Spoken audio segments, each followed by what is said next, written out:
好的，大家好，我是杨老師。現在呢，我們正在進行的是 HSK 6級考前輔導課程。那這個課程呢，可以幫助大家複習和準備 HSK 6級考試。學到現在呢，大家一定已經有點累了因為我們已經進入了我們最後的一部分，也就是我們的書寫部分。那相信前邊呢，大家在聽力和閱讀的部分已經學會了非常多的詞彙，也學會了非常多的句子。那你的那些詞彙和句子在書寫裡邊都是非常有用的。前幾節課呢，我們對於這個書寫的一些要求注意事項還有就是怎麼去做總結等等，我們都做了一些介紹。那下面呢，我們要去做一個非常重要的工作，就是我們要来学習一下我怎麼給一篇文章起一個題目。現在呢，我们來看一看文章的題目要怎麼去起。首先有一個最基本的標準，就是它必須契合主題，就是我的這篇文章，我的這個故事的主題是什麼我的這個名字就一定要跟它有關係這是第一個最基本的要求。那我們現在來看一看我到底能夠給這個文章取一個什麼樣的題目呢？我們現在來看一些例子，然後一起來看一看有哪些方法可以幫我們來取名字。首先第一個方法就是我們可以試一試用人物的名字、身份或者是職業去取名字。就是我們在這篇文章裡邊一定它有一個人或者是有幾個人，對不對？那我們把主要人物的這個名字拿出來作為一個文章的題目、文章的名字，這也是一種非常好的方法，而且它非常簡單，就是你不用想太多，你只要想，比如說我們在剛才上節課裡有一個故事，就是我去打車，我遇到兩個不同的司機，那這兩個不同的司機的遇到堵車的時候，他們的反應是不一樣的，所以我有一個結論，就是我們要有一顆追求快樂的心。那這個文章裡邊，你當然不能說我你說寫我這個題目就很奇怪，但是如果你寫兩個司機，它就很清楚了兩個不同的司機反應不一樣，所以我才有了這樣的一個感悟。那兩個司機就是一個非常非常好的文章題目了它比較簡單，文章裡邊出現了兩個不同的司機，所以我以它為名字。那這就是一個非常好的例子，兩個司機。好，那然後呢，老醫生和年輕醫生。這個題目雖然不是特別好的一個題目，但是它也是一個很不錯的題目，而且是一個契合主題的題目。我們學過的那個上節課我們看過的那個故事，有一個老醫生，有一個年輕醫生，他們都開始坐診，然後呢，病人們都去找年輕醫生了。老醫生不明白為什麼，所以他太太去看了一下，最後發現是因為年輕的醫生又溫柔又有耐心，喜歡跟病人溝通喜歡安慰病人。那這個故事它就可以它的題目就可以寫成老醫生和年輕醫生這也是沒有問題的。好，那我們的這個第二個故事就是有一個叫張良的年輕人，他遇到了一位老人他對老人非常好，所以老人給他一本書。那這個故事我們就可以寫成張良學藝這個藝就是能力的意思就是技術能力的意思。張良學藝就是張良是怎麼通過什麼樣的機會去學習到這個能力的呢？是因為他遇到一位老人，他對老人很好，老人給他一本書，他很努力，所以他最後成功。所以你只要写張良學藝就可以了。那如果你觉得學藝這個詞好像有點難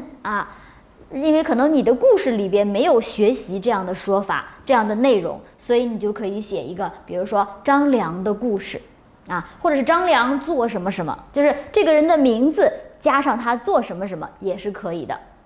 就是可能你的故事裡邊會有這樣的人物他做什麼了。那如果這個做什麼是這篇文章的主要內容的话，你就可以寫他的名字加一个做什麼，但是這個做什麼你不要寫得很口語，你要寫得比較書面一點，這樣的話就是一個合格的名字了。所以我們給一篇文章起名字的第一個方法是什麼呢？就是我們用人物的名字或者是身份或者是職業來給這篇文章取名字，因為這篇文章講的內容主要是關於這個人做什麼、發生什麼、最後怎麼樣的。那這樣的題目就是可以的。好，這是人物的名字、身份或者是職業。好，那我們再來看第二種方法是什麼呢？就是事物的名稱。就是可能呀，這篇文章裡邊雖然有這樣的一個人物，但是呢，這個故事的發生是跟一個東西有關係的，就是這個東西怎麼樣，後來怎麼樣，後來又怎麼樣的。所以呢，這有的時候呀，我們就會用這個東西的名字來做我們文章的名字。比如說，我們在這裡呢有2個題目是比較好的題目。第一個題目叫做一張照片。就是在這個故事裡邊，雖然有這樣的幾個人，但是主要的故事的發生是因為這張照片。從一開始的時候，因為這張照片然後呢又發生了什麼事情，後來這張照片怎麼樣了，又發生了什麼事情，最後這張照片怎麼樣了，就是這個故事從前到後，從頭到尾都跟照片有關係所以我們的這個文章的名字就可以叫做一張照片了。所以這也是一個很好的方法，就是如果你在文章裡邊反覆的看到這個東西，這個東西就可以作為你的文章的名字。那另外就是媽媽的禮物可能這篇故事都是關於媽媽送給我一個禮物，然後這個禮物是什麼樣子的，然後我對這個禮物有什麼樣的感覺最後結果是怎麼樣子的怎麼樣的。那麼這也是很好的這樣的一個題目，但是呢，用這個方法來給文章取名字有一個前提，就是你必須要保證你的這篇文章主要是關於這個東西的，就是這個東西是你這篇文章的主要內容才可以，它一直在影響事情的發展和變化。你不能說，比如說我們剛才的張良的故事，它有一本書叫做《太公兵法》，對不對？我們剛才上節課的時候已經看到過了有一本就是叫太公兵法的書，但是這個太公兵法這本書呢，它只出現了一次，它不是故事發展的經過中重複出現的東西，所以它就不能用所以這個我們要小心一點，你可以用，但是你要保證這篇文章裡邊確實很多次出現的這個東西，而且這個東西影響了這個事情的發展，那你才能用這樣的方法去取名字。那然後比如說時間詞、地點詞、特定的事物就是有一個有時間或者是有地點等等都是可以的比如說我們剛才的這個2個司機，對不對？2個司機的故事我打車，然後我看到2個司機，所以你其實是可以說在出租車上這個題目也還不錯就是因為這個故事的發生都是發生在出租車上，所以我們就可以講在出租車上。所以2個不同的出租車司機我們之間發生了不一樣的對話，所以我有一個不同的感悟。那這個題目就是 OK 的，就是你有的時候可以重點的去說時間詞或者是地點詞或者是一些比較特別的這個事物。比如說我們在這裡有這個校園的早晨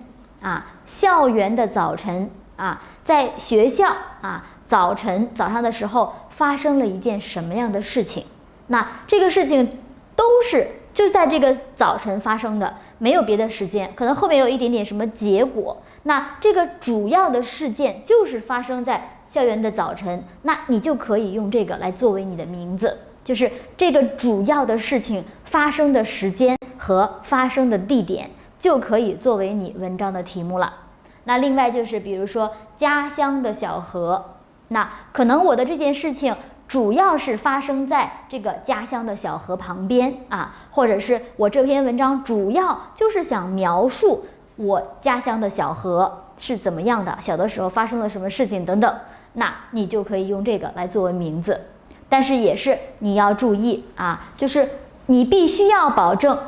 這個文章裡的故事就是發生在這個地方，一直是在这个地方，或者是说一直是这个时间才可以。那如果像刚才我们提到的那个出租车的故事，或者是那个老医生和年輕醫生的故事，它是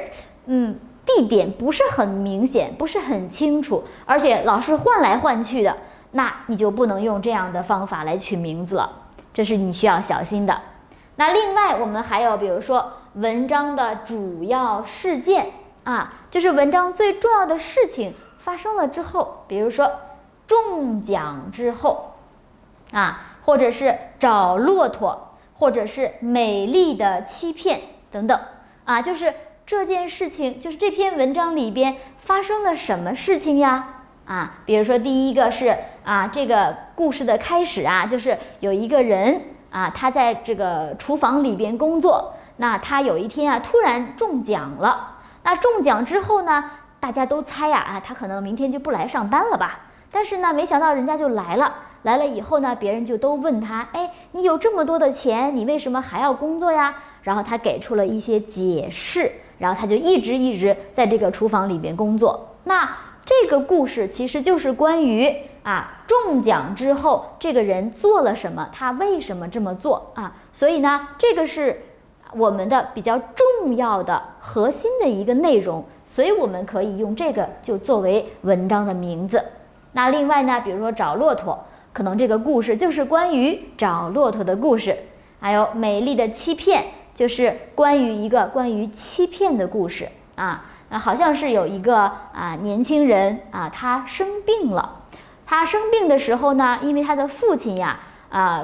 就有一個新的太太，所以呢父親可能不是特別關心他，他自己一個人住在醫院裡面，特別的難過沒有人安慰他，沒有人關心他，他就一直很不高興。那他的這個鄰居他跟他一起住在醫院裡的一個老人就跟他說，哎呀，你不要難過，我給你一個電話號碼，你去跟他聊天吧。然後這個年輕人呢就一直聊天，然後對這個跟他聊天的這個人呢就叫麗麗，然後呢就一直跟他聊天，一直安慰他，鼓勵他，所以這個年輕人非常高興。那他呢就是過了一段時間之後就健康的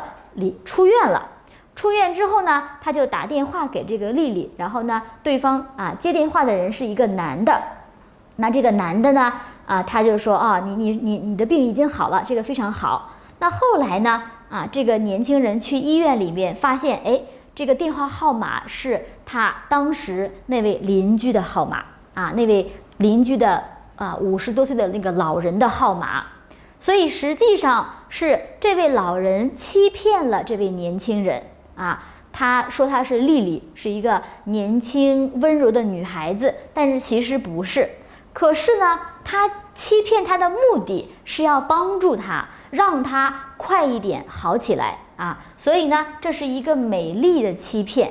所以這個發生的這個故事，你就可以用這個事情用這個名字來去作為這篇文章的題目了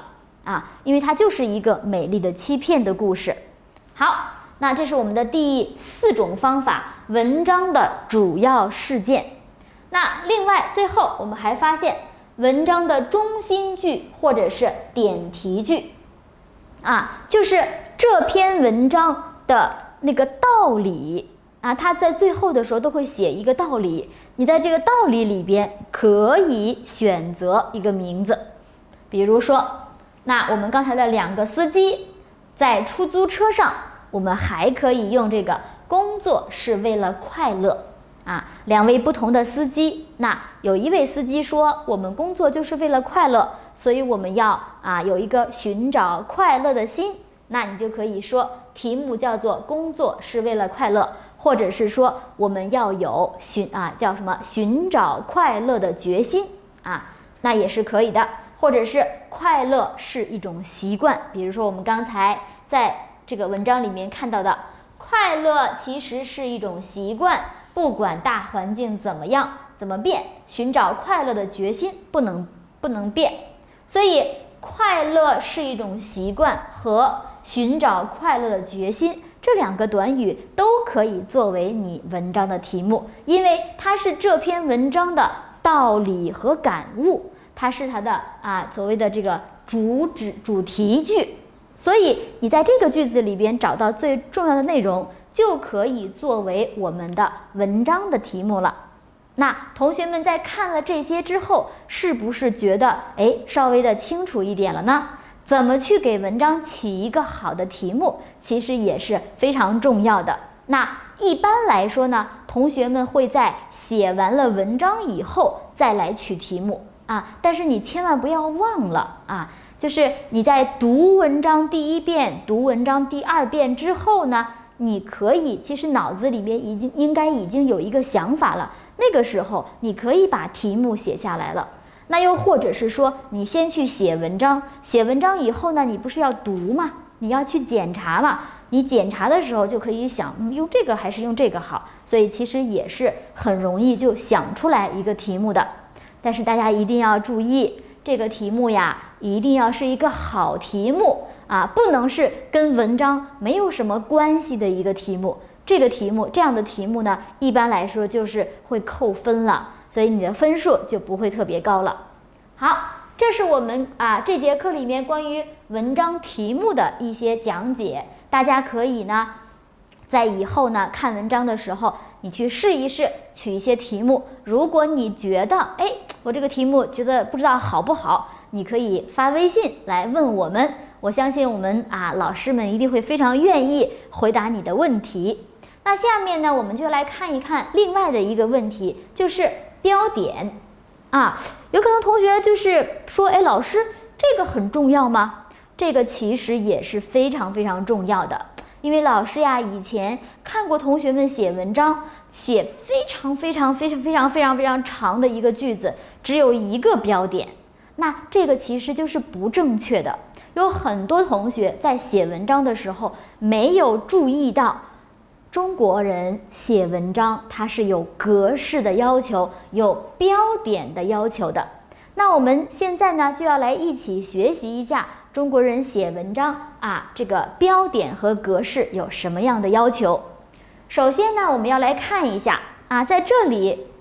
我們看一下這個還沒等哈為反應過來，這個還沒的還它並不是在最左邊，對不對？我相信很多同學在讀中文的文章的時候，其實已經注意到了那就是說我們中國人在寫文章的時候，我們的一段文章的第一句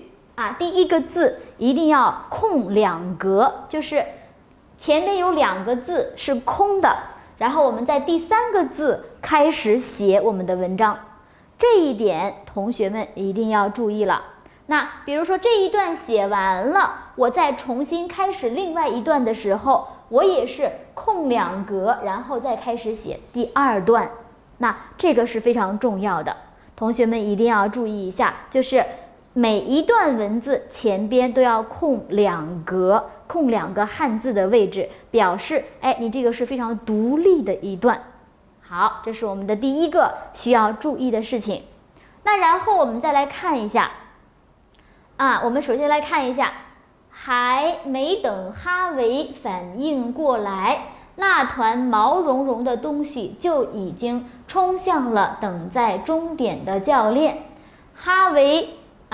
緊張極了，但是出人意料的是，那毛茸茸的東西不僅沒有攻擊教練，相反還親昵地蹭着他然後我們先看這一點點這裡面有出現了這個符號這個符號叫做逗號，那這個句號，這個是句號。那同學們要注意的是，有一些同學寫文章的時候，他每一個小句子都用這個，那這個是不對的那對於中國人來說，這個符號的意思是這句話我說完了，這一句話我基本上就停了，我再開始就可能會說另外一件事情了，所以才會有一個句號在這裡。那你要注意的是，在這個句子結束之前的所有的小的分句都要用逗號來寫。比如說我們的第2個句子，哈維緊張極了，逗號沒結束呢。出人意料的是什麼呢？毛茸茸的東西不僅沒有攻擊教練，相反還就是前面你看這些全部都是逗號，因為這個話我還沒有說完，所以我不能寫句號啊。這個同學們一定要注意，這事兒我還沒有說完，我就不能用這個句號。那最後相反還親昵地蹭着它，那到這兒才算是寫完了。啊，到這裡才算是已經這事兒我已經說的差不多了，然後我再開始新的。啊，哈維睜大了雙眼，逗號，天哪，逗號，教練竟然抱着一匹小狼，啊，感嘆號，就是他啊，這個有點天哪，教練竟然抱着一匹小狼，表示一個感嘆、吃驚的語氣，所以可以放一個嘆號在這裡。隨即，教練向他走來說：“那在這裡，同學們要注意一下，如果我要用說，然後要寫2個點兒，然後要寫這個，那這個其實我相信這個是跟英語是一樣的啊。那最後說完了之後，我們也要有一個這樣的引號。那這個是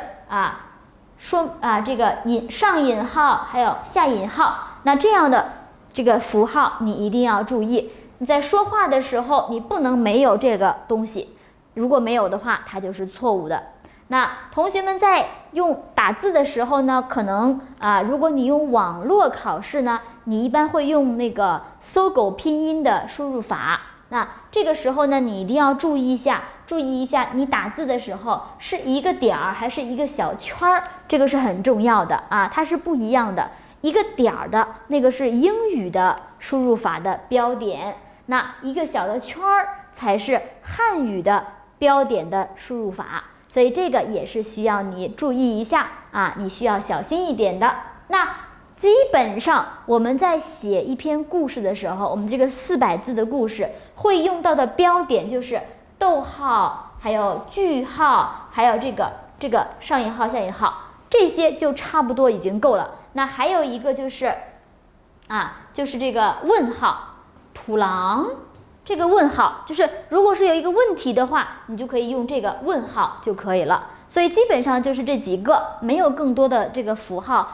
需要你去使用了，基本上這些就已經夠了啊。那所以同學們在這裡呢，要去學習這些標點符號的使用方法，特別是你要注意的是我在學習英語的時候呢，我基本上寫一個句子就寫一個這樣的句號我用這個符號的機會特別少特別少。但是在漢語裡邊呢，你用這個符號的機會要比這個符號的機會更多一些。所以你要注意的是，你看我們的文章裡邊，教練一邊說逗號，一邊用手撫摸着小狼這逗號，然後句號，逗號，逗號，逗號，逗號，逗號，句號。你看，它是非常多的逗号的句號反而会比較少一些。那同學們在這裡呢要注意一下，比如說我們看這裡最後一句話，看着迷惑不解的哈維，逗號，教練笑着告訴他，逗號。土狼不是食肉動物，逗號，它以昆蟲和白蟻為食，逗號，性情溫順，逗號，不會攻擊人，句號。你看，因為這裡邊它都是介紹這個土狼，所以它沒有介紹完的時候，它用的都是逗號，最後才會說完了，才會有一個句號。那同學們把這個一定要記住，就是你這個事情，你這句話如果還沒有說完，就是逗號逗號逗號句號，它是這樣的。那這個是可能跟英語我覺得有一點點不一樣有一点點不一樣，它有點像英語裡面特別長的句子。那我們漢語裡面可能會有非常多的逗號，最後才是句號。那只有這個可能是跟英語不太一樣，是需要你特別去注意的。其他的應該沒有什麼問題啊。那就大家也一定要保證你要用的是中文輸入法的逗號和句號。有很多同學可能已經習慣了英語的，就點一個點兒，比如說用手寫的時候點一個點兒，那這個點兒是不對的，我們要的是一個小的圈兒啊。中文的這個句號呢是一個小的圈兒，這個也一定要記清楚。好，那上面就是關於我們的文章的題目，還有就是文章的標點。那這節課呢，內容稍微有點簡單啊，不是特別難，所以呢，我們用比較短的時間，簡單的做一下介紹就可以了。那從下節課開始呢，我們就開始進入我們要怎麼去簡化語言。我們看到了1000字，我們怎麼才能把1000字變成400字呢？我們要下邊的一節課去講一講怎麼去把文章變得簡單一點。好，那我們現在呢，先來休息一下，然後繼續。